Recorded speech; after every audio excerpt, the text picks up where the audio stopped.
National eligibility cum entrance test, NEET का मतलब ये है।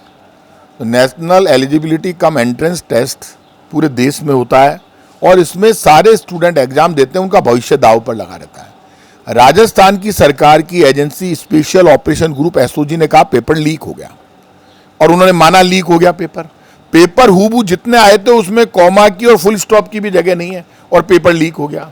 ये जो भारत सरकार और राजस्थान की बीजेपी की सरकार, ये बड़बोली सरकार है, ये पापी हैं।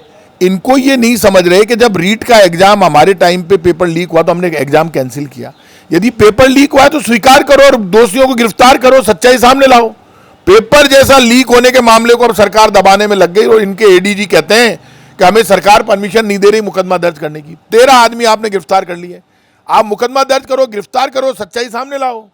पेपर लीक, इससे बड़ा पाप दुनिया में कुछ नहीं हो सकता। हमने सख्त से सख्त कानून बनाया था।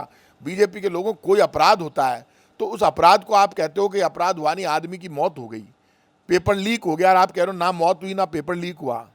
ऐसे आप कहकर और ये कहना चाहते हो हमारे राज्य में पेपर लीक नहीं हुआ। तुम्हारे सामने राज्य में पेपर लीक हो गया, इस बात को तो आपको स्वीकार करना पड़ेगा। पेपर लीक तो हुआ है और इस पेपर लीक के मामले को बीजेपी की सरकार दबाना चाहती है।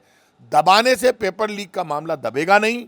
आत्मा रो रही है, बच्चे खून के आंसू रो रहे हैं, क्योंकि जो बेईमानी जिन लोगों ने की वो तो पूरा पेपर करके आ जाएंगे और जो बच्चे पढ़ लिख कर गए वो मारे जाएंगे। तो यदि पेपर लीक हुआ तो इसको दबाने का प्रयास मत करो। बीजेपी सरकार के लोगों, सच्चाई सामने लाओ। ये देश के भविष्य का सवाल है, नौजवान का सवाल है। नीट का एग्जाम 2-3 बार ऐसा हुआ जब पेपर लीक हो गया, हर बार सरकार ने उसको दबा दिया। उस मामले को दबाओ मत, सच्चाई सामने लाओ। भारतीय जनता पार्टी की सरकार इतनी बड़ी पापी है, इनके सब नेताओं ने रीट को मुद्दा बनाया, जबकि हमने रीट का एग्जाम जब कैंसिल कर दिया, हमने कहा पेपर लीक हुआ है, हमने आरपीएससी के सदस्यों को हमने गिरफ्तार किया, इस बाबूलाल कटारा को, जिसको अब बीजेपी दोबारा गिरफ्तार कर रही है। हमने कानून बनाया सख्त पेपर लीक को रोकने के लिए। पूरे देश में सबसे सख्त कानून बनाने की शुरुआत राजस्थान की सरकार ने की, जबकि भारत सरकार, एमपी, यूपी सब जगह पेपर लीक हो रहे थे, उन्होंने कोई कार्रवाई नहीं की। हमारी नकल करके सब जगह हुआ। बीजेपी के लोग तब बड़ा हंगामा करते थे कि कांग्रेस की सरकार में, अरे तुम्हारी सरकार में तो सबसे बड़ा एग्जाम नीट का पेपर कैंसिल हो गया। National testing agency NTA exam कराती है, वो भारत सरकार के अंडर में है।